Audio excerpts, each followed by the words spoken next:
అందరికీ నమస్కారం.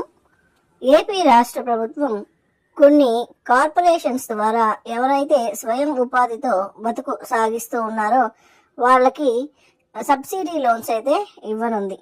ఈ రోజు మనము ఈ వీడియో ద్వారా ఏ కార్పొరేషన్స్ వాళ్ళు ఎవరెవరికి ఎంత సబ్సిడీ ఇస్తున్నారు, ఎంత లోన్స్ ఇస్తున్నారు, ఆ లోన్స్ లో ఎంత సబ్సిడీ ఇస్తున్నారు, బ్యాంక్ ఎంత ఇస్తుంది, మీరెంత పే చేయాలి, ఎక్కడ అప్లై చేయాలి, ఎవరెవరు దీనికి అప్లై చేయవచ్చు, ఇటువంటివన్నీ కూడా పూర్తి వివరాలు మనము ఈ వీడియో ద్వారా అయితే తెలుసుకుందాము. ప్రతి ఒక్కరూ ఎండ్ అయ్యేంత వరకు చూడండి. దీనిపైన ఆల్రెడీ ఒక వీడియో అయితే చేశాను. కానీ ఇప్పుడు ఏంటంటే ఈ రోజు నుంచి అంటే 30/1/2025 నుంచి కూడా ఇవి ఆన్లైన్ అప్లికేషన్ ప్రాసెస్ అనేది స్టార్ట్ అయింది. కాబట్టి మరొకసారి మరి డీటెయిల్ గా అయితే చెప్పబోతూ ఉన్నాను.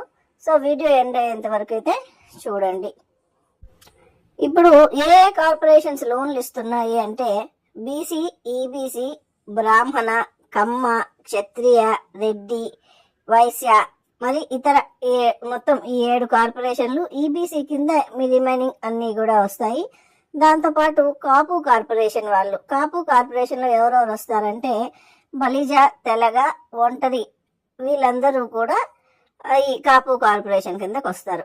సో ఈ మొత్తము ఈ 8 కార్పొరేషన్లు కూడా ఇప్పుడు ఎవరైతే స్వయం ఉపాధి పైన జీవనోపాధి సాగిస్తూ ఉన్నారో వాళ్ళందరికీ కూడా ఈ లోన్లు అయితే వచ్చే అవకాశం అయితే ఉంది. సో ఈ లోన్లు ఏ విధంగా ఉంటాయి, ఒక్కొక్క ఇది వచ్చి స్లాబ్ 1, స్లాబ్ 2, స్లాబ్ 3 అంట 3 రకాల లోన్స్ అయితే ఇవ్వనున్నారు.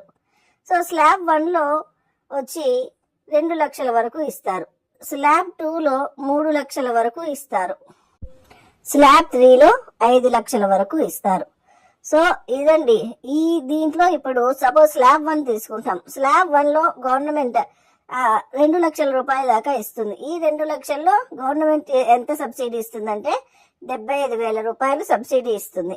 లోన్ ద్వారా మీకు ఎంత వస్తుంది అంటే 1,25,000 రూపాయలు బ్యాంక్ లోన్ అయితే ఇస్తుంది. తర్వాత ఒకవేళ మీరు కానీ 3 లక్షల రూపాయలకు కానీ అప్లై చేస్తే దీంట్లో 1,25,000 రూపాయలు సబ్సిడీ పోతుంది, 1,75,000 రూపాయలు మీకు లోన్ అయితే బ్యాంక్ లోన్ ఇస్తుంది. అదేవిధంగా స్లాబ్ 3లో 5 లక్షల వరకు లోన్ పెట్టుకోవచ్చును. అంటే ఈ లోన్స్ అనేది మీరు చేస్తున్న వ్యాపారాన్ని బేస్ చేసుకుని అయితే ఇవ్వడం అనేది జరుగుతుంది. 5 లక్షల రూపాయలు కానీ మీరు అప్లై చేసినట్లయితే లోన్ కి 5 లక్షల్లో మీరు 2 లక్షల రూపాయలు మీకు సబ్సిడీ వస్తుంది, 3 లక్షల రూపాయలు బ్యాంకు లోన్ ద్వారా అయితే తీసుకోవచ్చు. ఇదంతా కూడా ఎవరికంటే బీసీ, ఈబీసీ, బ్రాహ్మణ, కమ్మ, క్షత్రియ, రెడ్డి, వైశ్య కార్పొరేషన్లు, ఈ 7 కార్పొరేషన్ల వాళ్ళకి ఈ విధంగా అయితే ఉంటుంది. నెక్స్ట్ వచ్చి కాపు కార్పొరేషన్ వాళ్ళకి ఎవరైతే బలిజ, తెలగ, ఒంటరి వాళ్ళు ఉన్నారో వాళ్ళకి కూడా ఈ లోనింగ్ అనేది ఇవ్వడం జరుగుతుంది. వాళ్ళకి ఏంటంటే స్లాబ్ 1 కింద 2 లక్షలు, ఆ 2 లక్షల్లో 1,00,000 రూపాయలు వీళ్ళకి సబ్సిడీ పోగా 50% సబ్సిడీ పోతుంది. 3 లక్షల రూపాయలు బ్యాంకర్ అయితే ఇవ్వాల్సి ఉంటుంది. తర్వాత 3 లక్షల రూపాయలు, ఈ 3 లక్షల రూపాయల్లోనూ 1.5 లక్ష సబ్సిడీ పోతుంది, 1.5 లక్ష బ్యాంక్ లో రుణం తీసుకోవచ్చు. తర్వాత స్లాబ్ 3లో 5 లక్షల రూపాయలు గాను మీరు 2.5 లక్ష సబ్సిడీ పోతుంది, 2.5 లక్ష బ్యాంక్ లోన్ అయితే వస్తుంది. దీంతో పాటు జనరిక్ మందుల షాపులు పెట్టుకోవడానికి కూడా ప్రభుత్వం అయితే లోన్స్ అయితే ఇవ్వడం జరుగుతుంది, సబ్సిడీ లోన్స్. అందులో ఏంటంటే ఇది స్లాబ్ 4 కిందకు వస్తుంది. ఇది దాదాపు బీసీ కార్పొరేషన్ వాళ్ళకైతే 8 లక్షల రూపాయల వరకు ఇస్తారు. అదే కాపు కార్పొరేషన్ వాళ్ళకైతే 25 లక్షల రూపాయల వరకు అయితే లోన్ ఇవ్వడం జరుగుతుంది. సో ఇప్పుడు వీళ్ళకి ఎవరికైతే బీసీ కార్పొరేషన్ లో జనరిక్ మందుల షాప్ పెట్టుకోవడానికి వీళ్ళు 8 లక్షల రూపాయలు కానీ తీసుకున్నట్లయితే దీంట్లో 4 లక్షలు గవర్నమెంట్ సబ్సిడీ, 4 లక్షల రూపాయలు బ్యాంక్ లోన్ అయితే ఇస్తారు. అదే కాపు వాళ్ళకైతే ఈ ఎంఎస్ఎంఈ కింద 25 లక్షల రూపాయల వరకు లోన్ అనేది ఇవ్వడం జరుగుతుంది. సో 25 లక్షల రూపాయల్లో 10 లక్షల రూపాయలు గవర్నమెంట్ సబ్సిడీ ఉంటుంది, బ్యాంక్ లోను 10 లక్షలు ఉంటుంది, తిరిగి ఒక 5 లక్షల రూపాయల వరకు ఎవరైతే బెనిఫిషియరీ ఉంటారో వాళ్ళే పెట్టుకోవాల్సి అయితే ఉంటుందన్నమాట. సో ఇదండి ఇదైతే ఇస్తారనమాట అమౌంట్. ఈ స్లాబ్స్ అయితే ఇప్పుడు తెలుసుకున్నాము. ఇప్పుడు మనము అప్లై చేయాలి అంటే మనకు మన దగ్గర ఏ డాక్యుమెంట్స్ మొదట ఉండాలి అన్నది చూద్దాం. మనము ఈ స్కీమ్ కి అప్లై చేయాలి అంటే ఏపీఓబిఎంఎంఎస్ పోర్టల్లో అయితే మనము అప్లై చేయవలసి ఉంటుంది. ఇది ఈ రోజు నుంచి అయితే స్టార్ట్ అయ్యింది. సో మీకు డిస్క్రిప్షన్ బాక్స్ లో నేను లింక్ అయితే పెడతాను, దాని ద్వారా అయితే అప్లై చేయండి.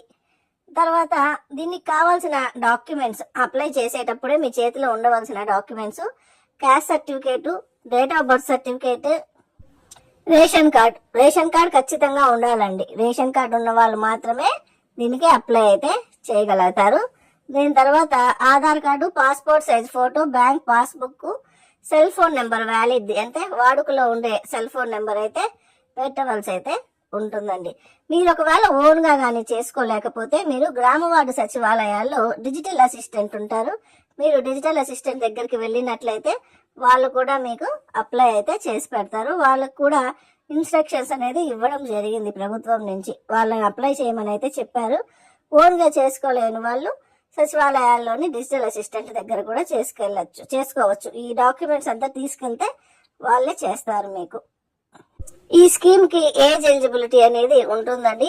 బీసీ కార్పొరేషను, రెడ్డి కార్పొరేషను, బ్రాహ్మణులు, క్షత్రియులు, కమ్మ, వైశ్య, ఈబీసీ అంటే ఎస్సీ, ఎస్టీ, రెడ్డి, బ్రాహ్మణ, క్షత్రియ, కమ్మ, వైశ్య, కాపు, మైనార్టీ వీళ్ళు కాకుండా మిగిలిన వాళ్ళందరూ కూడా ఈబీసీ కిందకు వస్తారు. వీళ్ళందరికీ ఏజ్ ఎలిజిబిలిటీ 21 నుంచి 60 ఇయర్స్ మధ్యలో అయితే ఉండాలి. అదే కాపు కార్పొరేషన్ వాళ్ళకు మాత్రము 50 సంవత్సరాల లోపలే ఉండాలన్నమాట. కాపు కింద ఎవరు వస్తారు? బలిజ, తెలగ, ఒంటరి వీళ్ళందరూ కూడా 50 ఏళ్ల లోపలే ఉండాలి. దీనికి ఎవరెవరు అప్లై చేయొచ్చు అంటే సెల్ఫ్ ఎంప్లాయ్మెంట్ పైన అంటే స్వయం ఉపాధి పైన డిపెండ్ అయి ఉన్న వాళ్ళు, వీళ్ళు రైతులు కానీ, లేదా ట్రాన్స్పోర్ట్ బిజినెస్ చేసుకునే వాళ్ళు కానీ, లేదా పెద్ద పెద్ద ఇండస్ట్రీస్ లేదా చిన్న ఇండస్ట్రీస్ అంటే వాళ్ళ చిన్న చిన్న పరిశ్రమలు పెట్టుంటారు కదా, చిన్న యూనిట్స్, ఇటువంటి వాళ్ళందరూ కూడా వ్యాపారాలు చేసేవాళ్ళు, సర్వీస్ చేసేవాళ్ళు అందరూ కూడా దీనికైతే అప్లై చేయొచ్చు. సో ఇక మీరు తెలుసుకోవాల్సింది ఒకటే, జాబ్ చేసేవాళ్ళు చేయకూడదు. జాబ్ చేయకుండా రిమైనింగ్ ఎవరైతే స్వయం వాళ్ళంతటి వాళ్ళే వాళ్ళ కాళ్ళపైన వాళ్ళ నిలబడి అంటే టైలరింగ్ ఇటువంటి ఉంటాయి కదా, సో ఎవరు వాళ్ళ స్వయం ఉపాధి పైన ఎవరైతే డిపెండ్ అయి ఉంటారో వాళ్ళందరూ కూడా దీనికి అప్లై అయితే చేసుకోవచ్చు. తర్వాత రిమైనింగ్ వాళ్ళందరూ కూడా అంటే అన్ఎంప్లాయిడ్ యూత్ ఎవరైతే ఉన్నారో వాళ్ళందరూ కూడా ఈ జనరిక్ ఫార్మసీస్ కి అయితే అప్లై చేయొచ్చు. ఆ అన్ఎంప్లాయిడ్ యూత్ లో ఖచ్చితంగా ఎవరైతే ఈ జనరిక్ మందుల షాప్కి అప్లై చేస్తారో వాళ్ళందరూ ఖచ్చితంగా D pharmacy, B pharmacy, M pharmacy అయితే చదివి ఉండాలి. ఆ సర్టిఫికేట్ కూడా వాళ్ళ చేతిలో ఉండాలి. సో ఈ స్కీమ్ కు లాస్ట్ డేట్ అండి ఈ రోజు నుంచి 7వ తేదీ వరకు, 7 ఫిబ్రవరి వరకు అయితే ఆన్లైన్ లో అప్లై చేసుకోవచ్చు. దాని తర్వాత ఈ వెరిఫికేషన్ ఇవంతా అవ్వడానికి మీకు దాదాపు మార్చ్ 20 వరకు పడుతుందన్నమాట. సో మీరు మెయిన్ అప్లై చేయాల్సింది వచ్చి ఈ 30వ తేదీ జనవరి నుంచి 7 ఫిబ్రవరి లోపల మీరు అప్లై అయితే చేసేయాలండి. సో ఇదైతే గుర్తు పెట్టుకోండి. సో ఇదండి, మీకు ఈ వీడియో నచ్చినట్లయితే ఖచ్చితంగా లైక్ చేయండి. ఇతరులకి అందరికీ కూడా అన్ఎంప్లాయిడ్ యూత్ ఎవరు ఉంటారో వాళ్ళందరికీ షేర్ చేయండి. కొత్తగా కానీ మా ఛానల్ చూస్తూ ఉంటే మీరు సబ్స్క్రైబ్ చేసి బెల్ ఐకాన్ నొక్కినట్లయితే మేము చేసే ప్రతి ఒక్క వీడియో కూడా మీకు నోటిఫికేషన్ రూపంలో అయితే వస్తుంది. Thank you very much.